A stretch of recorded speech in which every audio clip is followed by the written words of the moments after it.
How was the world formed in Egyptian mythology? Who created it? What were your first gods? And most importantly, were the Egyptian pyramids created by aliens? Just kidding.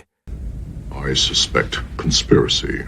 Egyptian mythology has different creation stories that vary depending on the city or region of Egypt. However, one of the best known and most detailed is the story of the Ennead of Heliopolis. What will I tell you in today's video?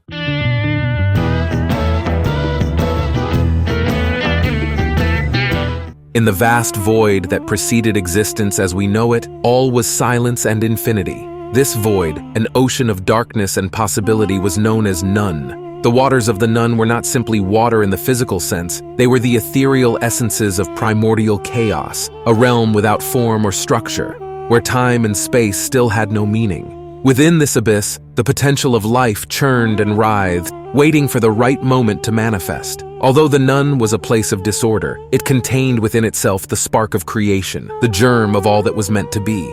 The latent energy within the Nun began to concentrate, creating a point of singularity. Suddenly, in an act of spontaneous creation, this energy emerged from the Nun in the form of a mound of earth, breaking the monotony of the infinite waters.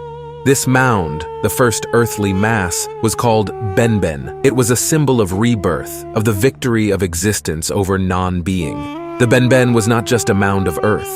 It was the foundation of the world, the foundation on which all life and civilization would be built.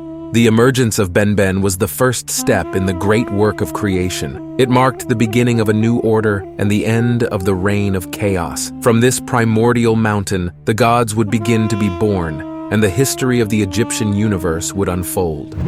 Before continuing with the story, it is important to comment that in certain traditions of ancient Egypt, Atum and Ra came to be seen as the same god and merged into a single deity known as Atum-Ra. However, it is important to understand that they were not always considered the same god, and that their fusion is the result of the evolution and development of Egyptian religious beliefs over the millennia.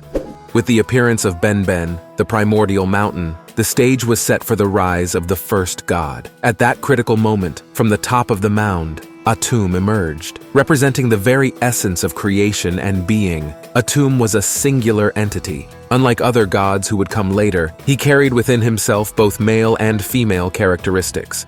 Atum was often visualized as a serpent emerging from the waters, or a human-like being, sometimes adorned with the double crown of Egypt, symbolizing his dominion over Upper and Lower Egypt. Being a self-created god, he had no parents or ancestors. He simply emerged of his own free will from the depths of the Nun, drawn by the call of Benben.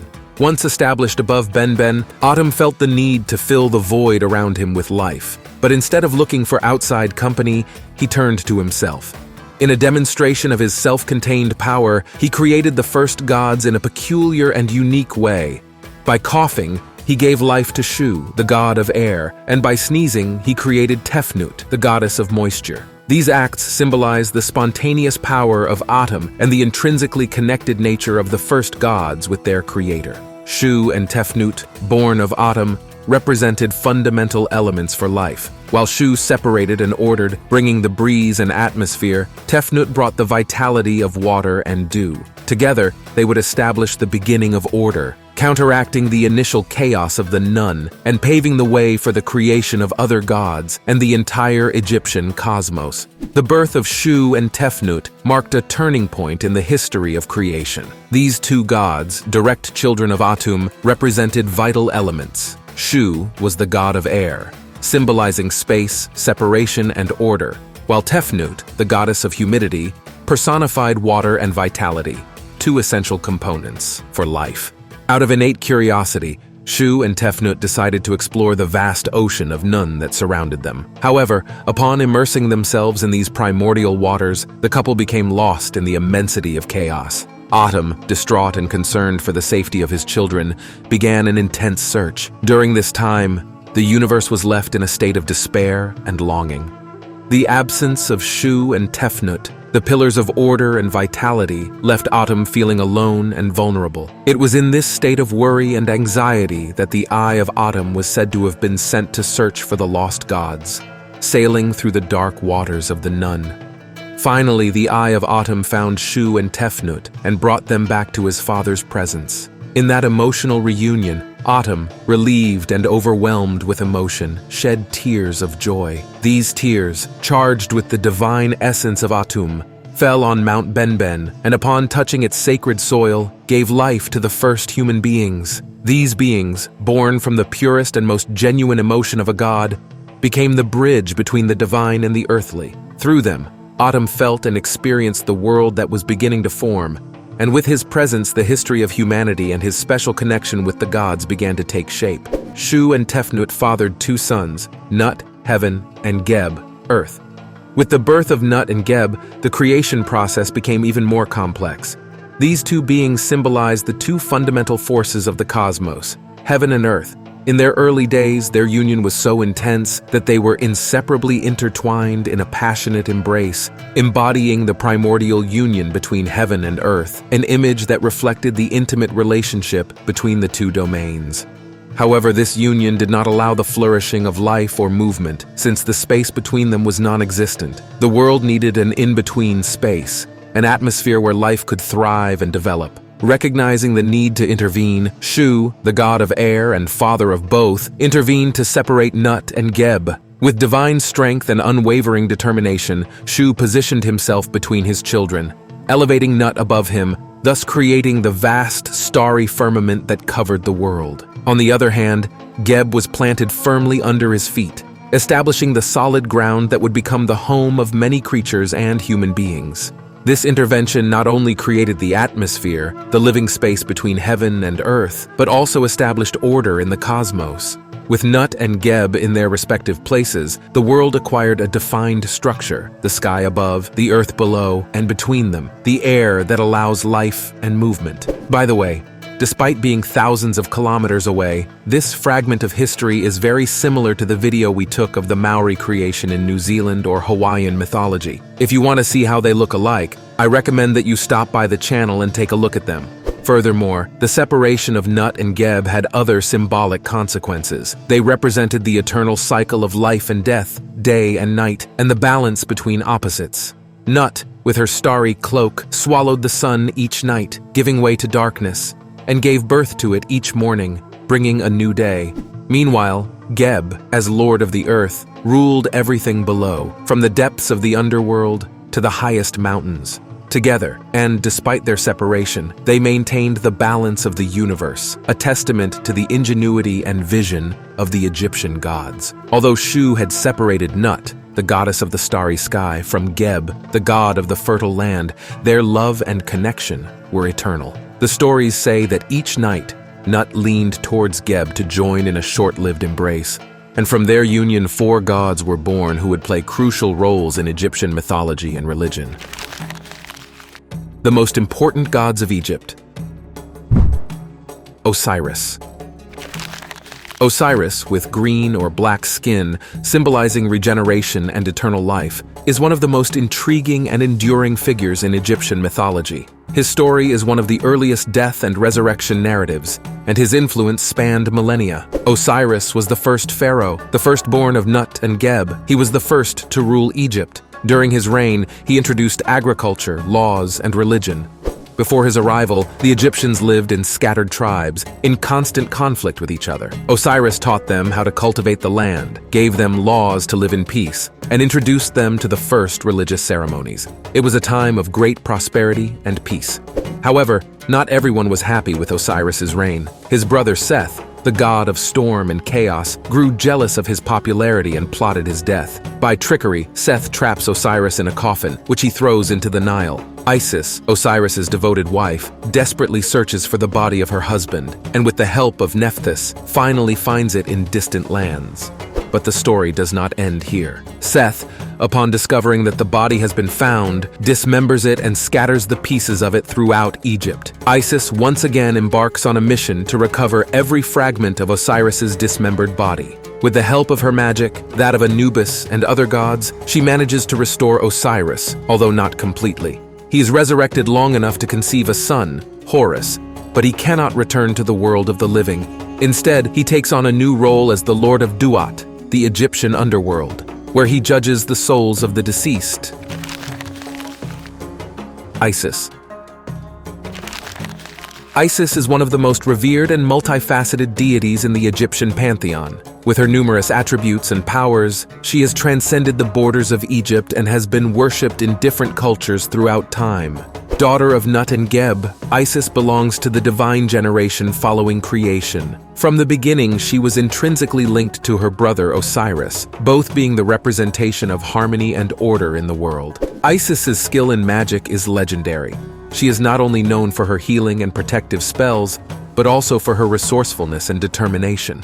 It was her cunning that allowed her to learn Ra's true name, which gave her immense power. But perhaps her most significant magical act was when she, with her spell, managed to reunite the scattered parts of Osiris and temporarily revive him. The magical union between Isis and the resurrected Osiris gave rise to the birth of Horus, the falcon god, who would be the future defender of Egypt and the avenger of the death of his father. As a mother, Isis played a crucial role in protecting and educating Horus, ensuring that he was prepared to confront Seth and claim his rightful place as king of Egypt. The cult of Isis was not limited to Egypt. Over time, worship of her spread to other parts of the ancient world, including the Roman Empire. She was revered as the great mother, protector, and guide. Women in particular found solace in Isis, turning to her for blessings of fertility and protection during childbirth. Seth. In rich Egyptian mythology, Seth stands out as a complex figure, often associated with destruction and chaos, but also as an essential protector of Ra, the sun god. Seth belongs to the divine generation that followed the creation of the world. Although he was born of the same parents as Osiris, Isis, and Nephthys, from the beginning he differed from them, representing the antagonistic forces of the universe. As we have seen before, one of the most famous myths related to Seth is his betrayal and murder of Osiris. Consumed by jealousy and ambition, Seth devised a plan to get rid of his brother. He tricked Osiris into entering a coffin, which he then sealed and threw into the Nile. Although Osiris was later resurrected by Isis, he eventually became lord of the underworld, leaving Seth and Horus fighting for control of Egypt. The enmity between Seth and Horus is a constant in Egyptian mythology. It represents the eternal struggle between order and chaos, light and darkness. During these battles, Seth damaged Horus's eye, while Horus castrated Seth. However, despite their differences, both gods were necessary to maintain the balance of the world. Despite his malicious actions and chaotic nature, Seth had a crucial role in protecting Ra, the sun god, during his night journey through the underworld. Each night, Seth defended Ra's solar boat against the serpent Apophis, a monster of chaos that attempted to devour the sun. During different eras of Egyptian history, the perception of Seth changed. In some periods, he was worshipped as a chief god, especially in desert regions where his chaotic nature was seen as a representation of the inhospitable environment. However, over time, especially after the expulsion of the Ixos, who worshipped him, Seth began to be more closely associated with evil and desolation. Nephthys. In Egyptian mythology, Nephthys is a figure that symbolizes the balance between life and death, day and night. Although associated with darkness and decline, she is also a goddess of protection and healing. Nephthys is the daughter of Nut, the goddess of the sky, and Geb, the god of the earth. As such, she is part of the divine dynasty that includes prominent deities such as Osiris, Isis, and Seth. Although her name means mistress of the house and refers to her role as guardian of temples and tombs, her influence extends far beyond these domains. While Isis is often associated with life, fertility, and the day, Nephthys is seen as her counterpart. She represents death, dusk, and darkness. However, rather than being a malevolent entity, Nephthys is essential to maintaining balance in the world. Life and death, after all, are two sides of the same coin. Despite her association with death, Nephthys is seen as a protector of the dead. Along with Isis, she helped embalm and resurrect Osiris after he was murdered by Seth. In funerary art, she is often shown protecting sarcophagi and the deceased, ensuring that their journey to the afterlife is safe. Nephthys is the wife of Seth, the god of chaos and destruction. However, their relationship is complex. In some myths, Nephthys helps Isis in her mission to resurrect Osiris, thus betraying her husband. Additionally, she is said to have deceived Seth and had a son with Osiris named Anubis, the jackal-headed god associated with mummification and the afterlife. Nephthys is not only a goddess of darkness and death, but also of magic and healing. Like her sister Isis, Nephthys possessed magical knowledge that she used to protect and heal. She was often invoked in spells and rituals to protect against evil and ensure health and longevity. Horus. Horus stands as one of the most prominent and multifaceted gods, symbolizing regeneration, divine power, and justice. With eyes representing the sun and moon and a falcon-like body, Horus unites heaven and earth. Horus is born from the magical union between Isis and Osiris. Since his birth, he has carried with him the burden of avenging his father and restoring order to Egypt. During his life, Horus faces numerous challenges posed by his uncle Seth. These clashes are often described as great battles that span both the physical and metaphysical worlds.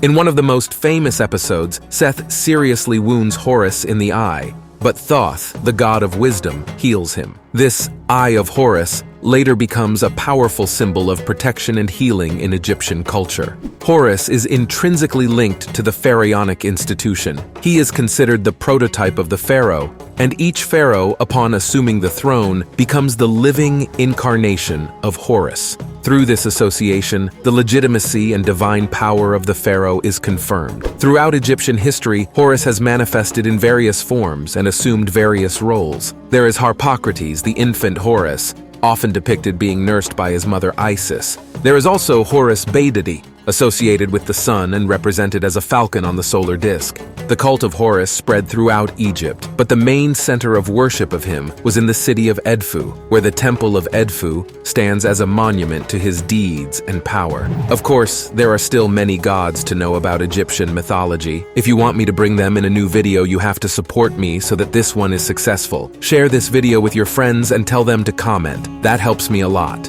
And if you have been left wanting more, here you have the video of the creation of the world in Greek mythology.